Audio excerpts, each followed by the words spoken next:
guys! This is Madz Abraham and welcome back to my channel. If it's your first time in my channel, I hope you hit the subscribe button if you're into medical-related or pharmacy-related videos.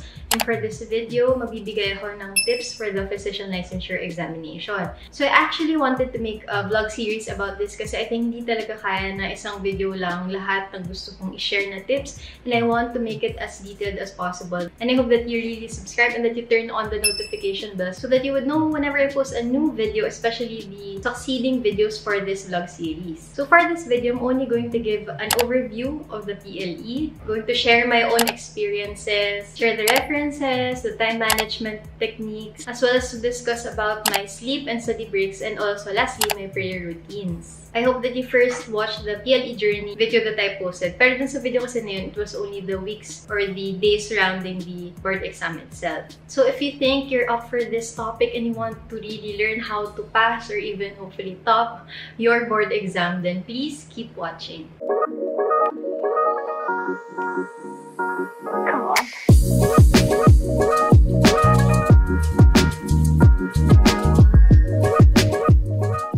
For the first part, I'll be giving an overview. So the physician licensure examination is composed of 12 subjects. So mangyayari dyan, that would be 4 days. So you would take 3 subjects per day and then 2 hours to take 1 subject, 100 items each, and then may 1 hour break in between. So if you're watching this video before you apply for your exam, don't forget to prepare all the requirements so you can check it from their website. So what is the passing score for the board exam? That is, as usual, 75. You should have no grade lower than 50 in any of the subjects. And take note, they do not compute that based on your raw score. So they use what you call the MPL, which I would no longer explain in this video. Now let's go to the next part, which is sharing a bit about my experiences. Onting backstory lang, I actually studied initially for the September 2021 examination. But then things happened. If you want to know more about the story, check the last part of my PLE journey video. Eventually, na-postpone yung NCR to October, November. Then I eventually decided not to take that. So I ended up taking the March 2022 examination. So you might think na grabe, aral na aral siguro to. But actually, God is very, very good talaga. Kasi He is the one who knows kung kailan talaga tayo ready to take it. And my first review season kasi before for September exam comprised of a lot of mistakes and lots of regrets, which I then learned from and I tried to apply dun sa next review season ko na for the March. You have to know that the preparation actually started from med-school pa. Ang dami doon na sasagot mo because of your past SGDs, bedside rounds with consultants, with residents, your conferences, your reports, especially your actual patient encounters. But that doesn't mean na enough na yung stock knowledge. Kaya ako nagbibigay ng tips here in front of you because I want to guide you somehow. Ngayon pa lang gusto ko na sabihin sa inyo na guys, you will never feel prepared enough. And you will never even finish what you plan to study. Hindi mo na rin mababalikan lahat ng gusto mong balikan. Give your best pa rin sa very start pa lang. Para hindi na kayo magkaroon ng maraming regrets sa latter part ng review. Just a disclaimer, all the tips that I'm giving are adjusted based on what I think is the most effective. It doesn't mean na lahat to ito yung ginawa ko dun sa actual exam ko. I realized later on or just now na ganun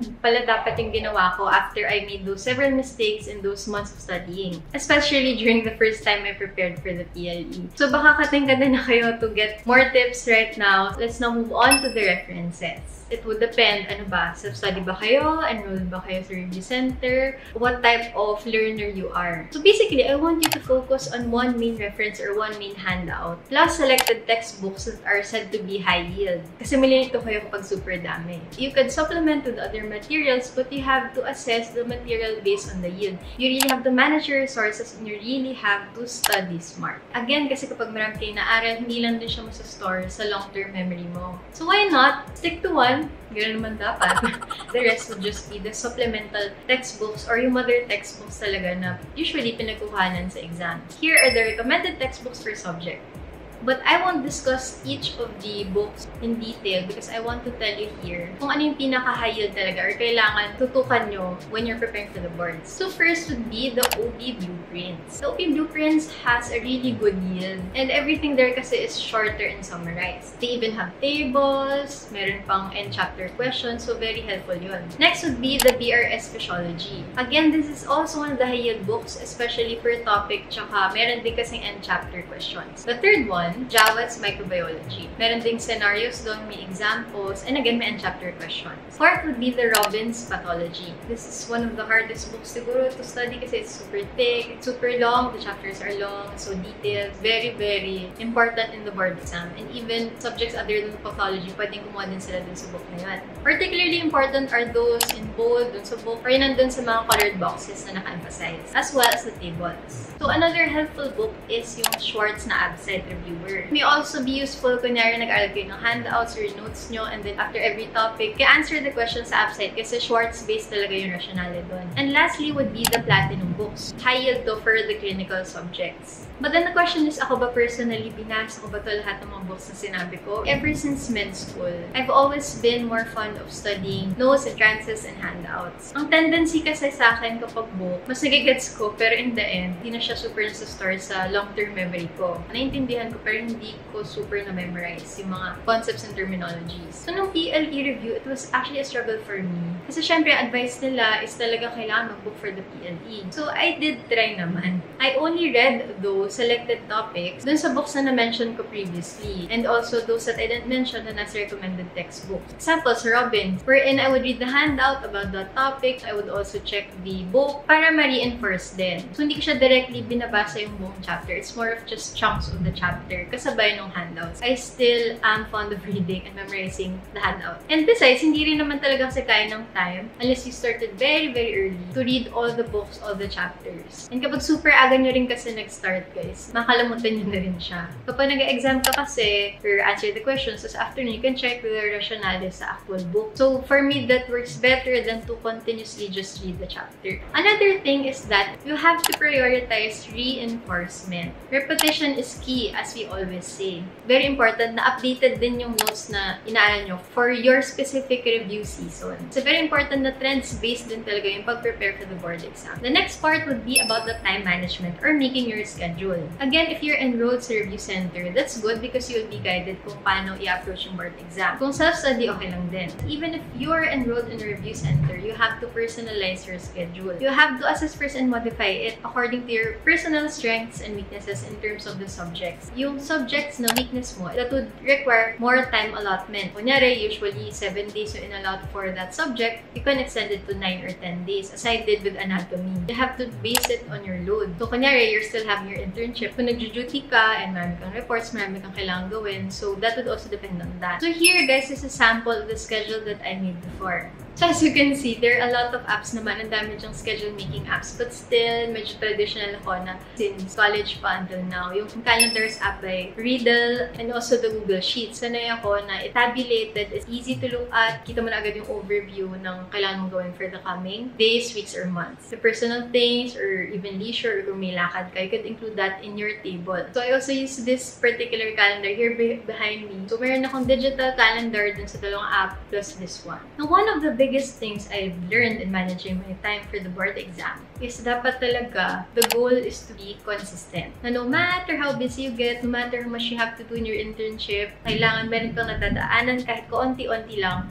per day. So, dapat consistent na meron. Now, you might be wondering, kailan ba dapat mag-start mag-aral for the board exam? So, I believe you can start as early as you want, but dun sa 3 to 4 months before the PLE, focus ka na and full effort ka na talaga sa review. Beast mode ka na nun. So, kaya naman siya siguro na less than 3 months, lalo na kung sobrang bilis mo maka-absorb ng info or maganda pa yung stock knowledge mo from med school. But I think ideal talaga is yung 4 months. So, what I learned from my own boards is that okay lang din mag-start early para may allowance ka to make mistakes. You don't necessarily have to be beast mode, di kailangan na-memorize ka na para at least kung magkamali ka ng studying techniques, ng scheduling, may allowance pa, hindi pa too late para magkamali, basically. Ay, dapat pala, ganito oras akong migising, mas effective, ganito oras akong tulog, and so on. Another thing about managing your time, your schedules, is na dapat slow but steady. It takes time to get the proper momentum. Trust me, guys. Best ako nagsaga dyan sa momentum thing na yan, lalo na nung magsa-secondary season na ang hirap i-regain back yung momentum to study. But you just have to be patient with yourself. Ang important lang, you improve each day. Siguro a lot of us, like me, medyo nakaka-OC, diba, kapag magawa ng sked. Kasi most of the time, hindi mo talaga matatapos yung ginol mo. But what I have to tell you is that you have to prioritize learning over merely finishing. Hindi yung mamadaliin mo na matapos lang, pero hindi naman quality yung learning. So, mas important na kahit hindi ka natapos, at least nag-grasp mo maigi at na-retain mo. So, the time that you spend in studying, it's a really good investment, guys, para sa board exam. Of course, also in your actual practice. Now, also in making your schedule, you have to set goals. The goal should be topic or chapter or page-based rather than hour or time-based. I really take a long time when I study. Kahit hindi mo na siya mabalikan, maaalala mo siya sa board exam. And don't feel pressured kung may makasama yung mga friends mo is nakaka-keep up sa schedule but ikaw hindi. Just take your time. Learning is more important. Hindi to race. Paminsan, what I do is that I just study what I can, I just do my best, given the time and the energy that I have for that particular day. So the next thing about time management is how your daily routine should be. If you're having your internship, mahirap talaga gawin yung daily routine na yan. Kasi kung ano lang talaga yung time na titira sa'yo, after duty, doon ka lang pwede mag-aral. But as I said, try nyo mag-aral at least a bit. But if you're already in that intensive phase, wala ka na ibang iniisip, wala na internship, just studying na lang, you have to make things physiologic. Dapat, hindi ka late natutulog, hindi ka late nagigising. I wanted to make sure na pagdating ng board exam, hindi rin ako antok-antok. I would sleep at 11 and I would wake up initially mga 7 a.m. So, minsan na-adjust yung 11:30 to 7:30.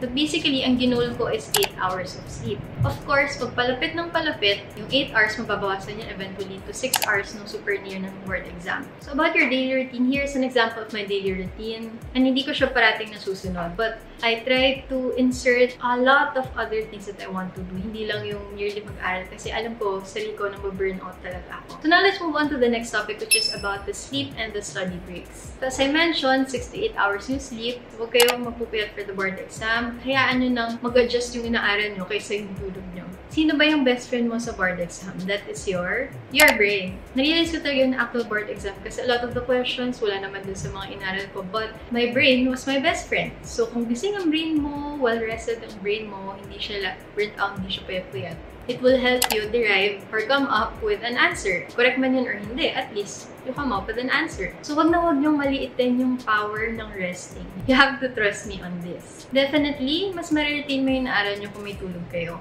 Besides, why not ang bawasan na lang natin is yung pag-Netflix sa hapon kaysa yung tulog sa gabi, diba? Aside from that, I also used to nap mga 1 to 2 times a day. Usually, once a day lang naman. It helped me prevent burnout kasi mas gising talaga yung mind ko nag-aaral kapag bagong nap lang. And when I say nap, I'm talking about 30 to 45 minutes. Beyond that kasi, feel ko nakaka-guilty na. I just want to emphasize that you have to employ a lot of means to keep yourself sane. Basta you have to make the studying fun din. Pero isa sa gusto kong i-advocate na rest din would be working out. Kahit na 15 minutes per day lang yan. It's good for your body and it's also very good for your mind. And of course, go out din once in a while. Basta you have to know your limits. Lalo na dun sa 1 month before the board exam mismo. I think yan yung parang magkukulong ka na sa room mo, peace mode ka na talaga. It also helps to have a good environment when you're studying. Kaya hindi ka talaga makaaral sa bahay, okay lang din na mag-condo or mag-dorm. Basta you have to make sure na kung ano mga environment yung pipiliin mo. Okay din, of course, yung mental health mo. Kasi syempre, para saan pa yung inaaral mo kung napabayaan mo naman yung sarili mo, diba? So you have to find ways to balance things out then. The last part now would be about the prayer routines.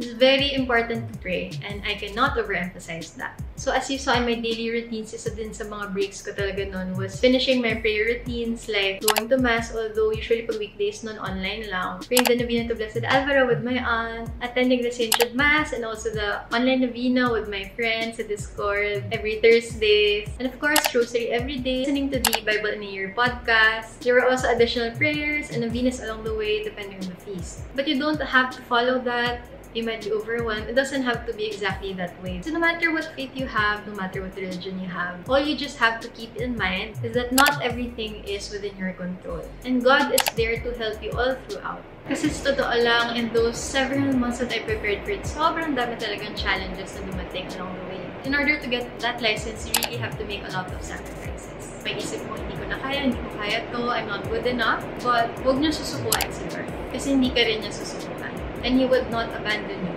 Besides, keep reminding yourself na you want to get that license for your future patients, diba? And of course, for the glory of God. Hindi lang naman siya talaga for ourselves. So keep reminding yourself how blessed you are and how you've come a long way. Grade school to high school to college, or your pre-med, med school to internship. Now, it's time to prepare to get that license. He has blessed you enough to be right where you are right now. So wag niyong mamaliitin yun.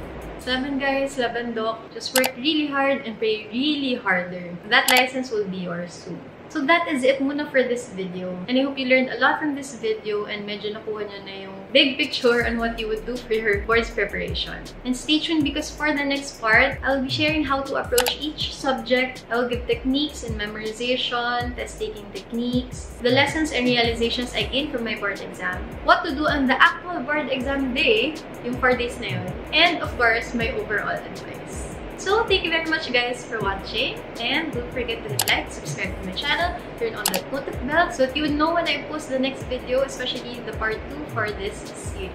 Happy aral guys! God bless!